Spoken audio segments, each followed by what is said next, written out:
The interrogation room.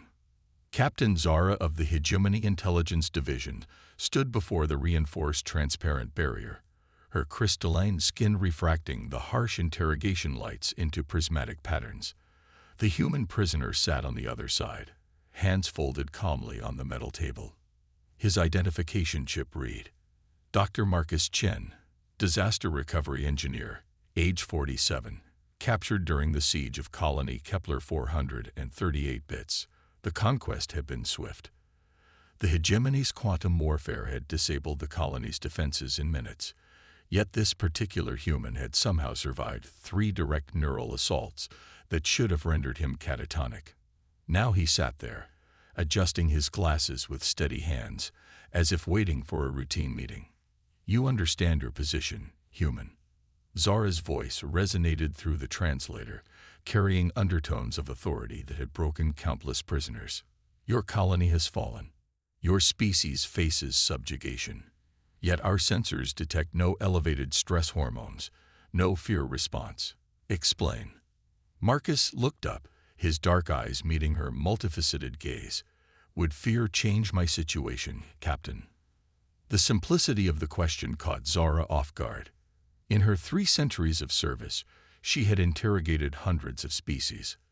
All followed predictable patterns: denial, anger, bargaining, depression, acceptance. This human had skipped straight to the end. Fear is a logical response to imminent termination, Zara replied, her secondary arms clicking in confusion. Your neural patterns suggest you comprehend the threat. Why do you not react appropriately? Marcus smiled slightly. I'm a disaster recovery engineer, Captain. I've spent 20 years preparing for worst-case scenarios: nuclear meltdowns, asteroid impacts, plague outbreaks. After a while, you realize something important. What realization? Zara leaned forward, her analytical protocols struggling to categorize this response. That the universe doesn't care about our plans. Control is an illusion. The only real choice we have is how we face the inevitable. Zara's threat assessment algorithms flagged this as potentially dangerous thinking. The hegemony's power rested on the foundation of absolute control, precise calculation, and logical progression. This human's philosophy represented chaos. Your species' irrationality explains your defeat, she stated, though something in her tri-chambered heart felt uncertain. Logic and order always triumph over chaos. Marcus tilted his head. Do they? Tell me, Captain, did your models predict finding the human who wouldn't fear you? The question sent ripples through Zara's consciousness. No, the models hadn't predicted this. The behavioral algorithms had been perfected over millennia, tested against thousands of species.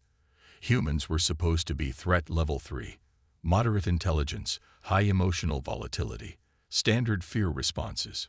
You are an anomaly, Zara admitted, her voice carrying a harmonic of frustration.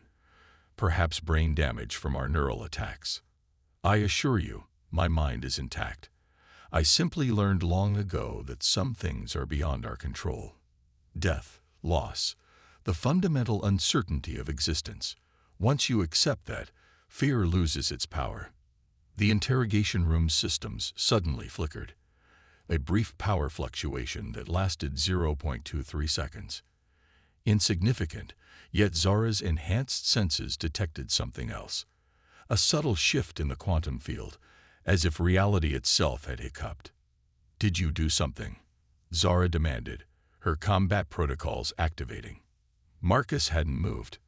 I'm sitting in an energy-dampened cell with neural inhibitors. What could I possibly do? Another fluctuation. This time, the lights dimmed for 1.7 seconds. The ship's AI transmitted a priority alert. Anomalous quantum signatures detected. Source unknown. Zara's crystalline skin darkened with anxiety. What are you? Just a human who learned to live with uncertainty, Marcus replied. Though I should mention something. We're never truly alone. Explain. Zara's voice carried harmonics of command, and for the first time, a note of fear. Humans have always felt watched, by gods, by fate, by something we couldn't name. Most species evolve past this. We didn't. We learned to live with the feeling that something vast and incomprehensible shares our existence. The ship shuddered, not from any physical impact, but as if space itself had twisted around them. Alarm klaxons blared as multiple systems reported impossible readings. "What follows you?" Zara whispered, her perfect logical mind struggling with concepts that defied classification. Marcus stood slowly, his restraints somehow deactivated. "The same thing that follows all conscious beings, Captain. The observer that exists in the spaces between thoughts. Humans just learn to acknowledge it rather than deny it." The interrogation room's walls began to blur at the edges, as if reality was losing focus. Zara's sensors screamed warnings about dimensional instabilities, quantum superposition collapses, and probability matrices inverting. "This is impossible," she stated, clinging to logic like a lifeline. "That's what I said during the Ganymede incident," Marcus replied calmly. "Until I realized impossible is just another word for beyond current understanding." The lights failed completely. In the darkness, something vast and patient turned its attention toward them. Zara's last coherent thought before her worldview shattered was a single question. What if the humans were right? The truth about fear. Emergency lighting bathed the interrogation block in crimson. Captain Zara's quantum-enhanced mind raced through thousands of tactical scenarios, each one failing to explain the phenomenon unfolding around them. The hegemony's most secure facility was experiencing a reality breakdown, and at its center stood a perfectly calm human. "Computer, initiate containment protocol absolute zero," Zara commanded, her voice harmonizing across multiple frequencies. Unable to comply, the AI responded. Quantum coherence failing. Causal loops detected.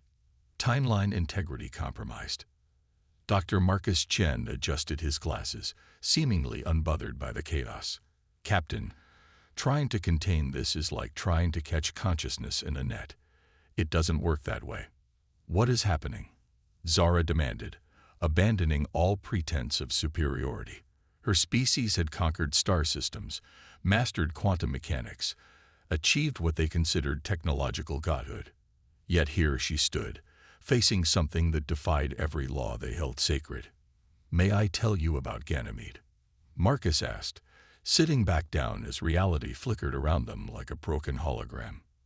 Zara nodded, her crystalline form trembling with frequencies of confusion and fear. 15 years ago, I was stationed on Jupiter's moon Ganymede. We were testing a new quantum processor designed to predict cosmic events. The machine worked perfectly until it didn't. One day, it started showing us things that shouldn't exist. Probabilities that exceeded 100%. Events that happened before their causes. The ship groaned as if space itself was bending around it. Through the transparent walls, Zara could see her crew members frozen in temporal loops, repeating the same actions over and over. "We thought it was malfunctioning," Marcus continued, "until we realized it wasn't predicting events. It was detecting an observer, something that exists outside our normal spacetime, watching every quantum possibility simultaneously." "That's impossible," Zara whispered, though the evidence surrounded them. "That's what we said. But humans have felt this presence throughout our history. We called it different names. God, fate, the universe itself. The quantum processor just gave us mathematical proof. The universe is conscious, Captain. And consciousness, by definition, cannot be predicted or controlled." The emergency lights failed. In the absolute darkness, something vast made its presence known, not through sight or sound, but through a fundamental awareness that bypassed all senses. Zara felt her carefully constructed worldview crumbling like sand. "Humans learned to live with uncertainty because we had no choice," Marcus explained, his voice carrying clearly through the dark. "We're pattern seekers in a universe that refuses to be patterns. We're meaning makers in a reality that transcends meaning. That's why we don't fear the way you expect. We've already accepted that we're part of something larger than ourselves." Light returned, but wrong. Colors that shouldn't exist painted impossible geometries across the walls. Zara's perfect logical mind began to adapt, evolving in ways her species had thought impossible. "Your hegemony conquers through control," Marcus said gently. "But control is an illusion. The universe isn't a machine to be commanded. It's a living system, conscious and unpredictable. Humans survive because we learn to dance with chaos rather than fight it." Zara felt something fundamental shift within her consciousness. The fear remained, but transformed. Not terror of the unknown, but awe at the vastness of existence. Her species had spent millennia building walls of logic and control, never realizing they were imprisoning themselves. "What do you want?" she asked, though she wasn't sure if she was addressing Marcus or the presence that permeated everything. "Nothing," Marcus replied. "That's what your species never understood. Sometimes things happen without reason or purpose. Sometimes existence is its own meaning. We don't need to conquer or control. We just need to be." The quantum distortions intensified. Through the chaos, Zara saw visions of countless possibilities.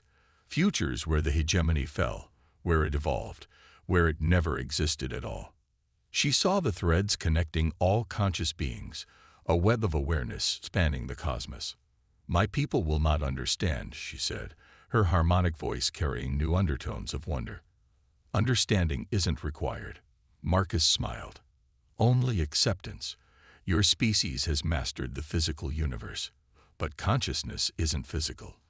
It's the stage on which physics performs."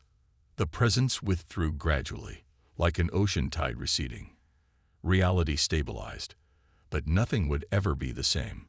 The interrogation room looked normal, yet Zara perceived layers of meaning she'd never noticed before. The universe wasn't a machine. It was a vast, living mystery. "What happens now?" Zara asked, her entire worldview reconstructed around a new paradigm. "Now you choose," Marcus said. "Continue trying to control the uncontrollable, or learn to surf the waves of uncertainty." Humans chose the latter. That's why we seem fearless to you. We're not fearless. We just learned that fear and wonder are two sides of the same experience. Zara's communication implant activated. The Hegemony Council demanded updates, explanations, and solutions. For the first time in her existence, she didn't have neat answers to provide. She had something better, questions that opened doors to infinite possibilities. "The humans call it faith," Marcus added. "Not in any deity, but in the process of existence itself. The trust that whatever happens, consciousness continues. Death isn't an ending. It's a transformation we don't understand yet." Zara made her choice. She opened a channel to the Hegemony Council and spoke words that would reshape galactic civilization. "We need to reconsider our approach to humanity. They possess knowledge we lack. Not technological, but existential. I recommend immediate cessation of hostilities and the establishment of philosophical exchange programs." The Council's response was predictable: outrage, disbelief, threats of demotion. But Zara no longer feared their judgment. She had glimpsed something larger than empires and conquests. She had seen the universe looking back at her. In the days that followed, word spread through the hegemony fleet. The humans weren't primitive. They were pioneers of consciousness, explorers of uncertainty, dancers in the cosmic dark. Some rejected this revelation. Others, like Zara, found liberation in accepting the unacceptable. The war ended not with surrender or victory, but with a collective awakening. Two species, one logical and one intuitive, began learning from each other.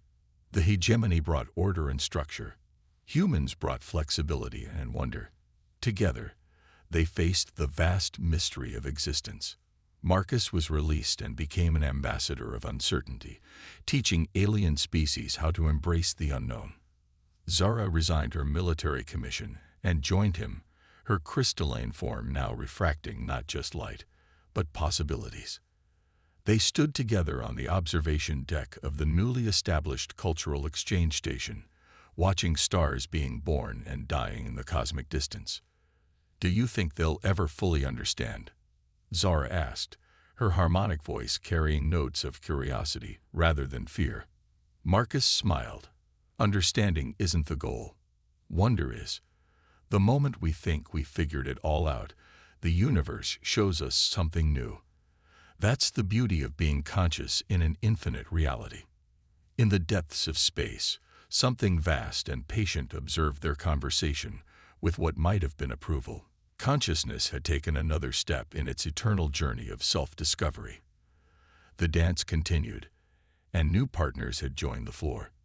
The universe was mysterious, uncertain, and alive. And for the first time in their history, the hegemony was okay with that. They had learned the human secret. Sometimes the bravest thing you can do is admit you don't know and keep going anyway. Fear and wonder, control and chaos, logic and intuition, all dances in the same cosmic ballroom, where consciousness plays the eternal music of existence.